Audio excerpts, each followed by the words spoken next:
Bonjour à tous, merci d'être venus, parfois d'un petit peu loin. Merci de participer à cette journée. Je vais vous accompagner tout au long de ce colloque.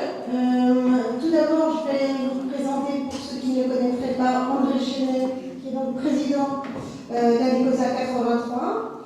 Et puis, à côté de moi, donc, Gérard Casolari qui va nous faire une petite introduction. Gérard est évidemment membre de l'Adecosa 83 et aussi membre de l'Adecosa nationale en charge de l'alimentation. L'Adecosa initie régulièrement une initiative publique, telle que celle que nous avons déjà réalisée sur l'alimentation, la santé dans votre assiette en 2016, la santé au cœur de la marchandisation et ses dérives en 2018, les nouveaux modes de consommation, progrès de manipulation en 2022.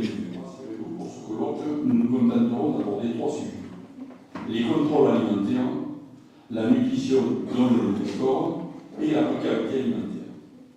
D'abord, pour le clarté des débats, je rappelle que la sécurité alimentaire comporte 4 piliers. L'accès, c'est-à-dire la capacité de produire sa propre alimentation et donc de disposer des moyens de le faire. La disponibilité, à savoir la quantité suffisante d'aliments. La qualité des aliments d'un point de vue nutritionnel, mais aussi socio-culturel. Et enfin, la stabilité, qui est la capacité d'accès et des prix les plus proches. La France est le pays d'Europe, voire du monde, où les contrôles sont les plus nombreux et les plus efficaces. Tout au long de la chaîne alimentaire, il y a de nombreux contrôles. D'abord, l'autocontrôle par les entreprises elles-mêmes, mais aussi contrôle par l'État via ces 2 organismes, la Direction générale de la concurrence et de la consommation et de la répression des fraudes, sous la tutelle du ministère des Finances et de l'Économie, et la Direction générale de l'alimentation sous la tutelle du ministère de l'Agriculture. Malgré cela, de nombreux scandales ont éclaté. Aussi, nous faut-il nous interroger pour savoir si la nature et les moyens de contrôle sont suffisants. Selon la Commission européenne, la fraude alimentaire mondiale est estimée à 30 milliards chaque année. Un montant colossal, mais sans doute bien en deçà de la réalité. L'alimentation est devenue, au même titre que la drogue, une des cibles privilégiées des mafias qui se sont infiltrées dans tous les pays. Nos 2 intervenants de la DGCCRF, M. Nogui Jean-Paul, responsable du pôle alimentation de la direction départementale de la protection des personnes vivantes, et M. Simon Jean-Philippe, secrétaire du syndicat CGT de ce même organisme, auront tout loisir de nous faire part de leur métier, de son évolution et des difficultés qu'ils rencontrent. La prise en compte de la nutrition dans les aliments est relativement récente, puisque le premier plan national nutrition et santé a été mis en place en 2002, sous la présidence de M. Serge Hubert, le père du Nutri-Score. Le Nutri-Score, logo qui permet de faciliter la compréhension des informations nutritionnelles par les consommateurs et ainsi de les aider à faire des choix éclairés avec ce chemin.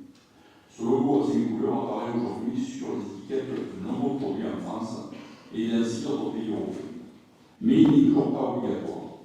Pour cela, il faut les décisions de la Commission européenne.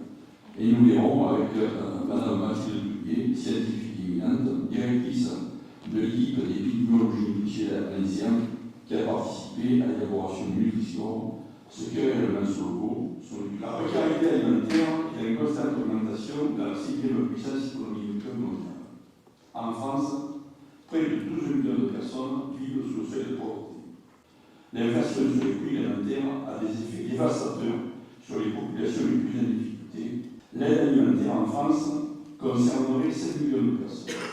Cette situation dramatique a vu l'évolution de nombreuses associations qui aident les gens dans les quartiers populaires. L'Action du Cœur, l'Épicerie solidaire, c'est comme la mise en place de régies agricoles pour alimenter les cantines, ou une sécurité sociale de l'alimentation, ou la création de circuits courts comme les enfants. C'est cet état des lieux qui nous a amené à inviter des associations qui gèrent ces situations de détresse, comme le Secours populaire du Var, avec Olivier Mazzini, qui nous dira s'il y a des solutions pour sortir de ce cercle infernal de l'aide alimentaire. Madame Maura de Vanès nous fera part de son expérience sur le réseau des Amarres de Provence. Monsieur Gilles Perron, adjoint à Monsanto, en charge de l'éducation alimentaire, entre autres, nous contera l'histoire de la création du régime municipal agricole pour produire bio et alimenter toutes les qualités de la vie en produits sains et pas chers. Merci de votre écoute et place au débat.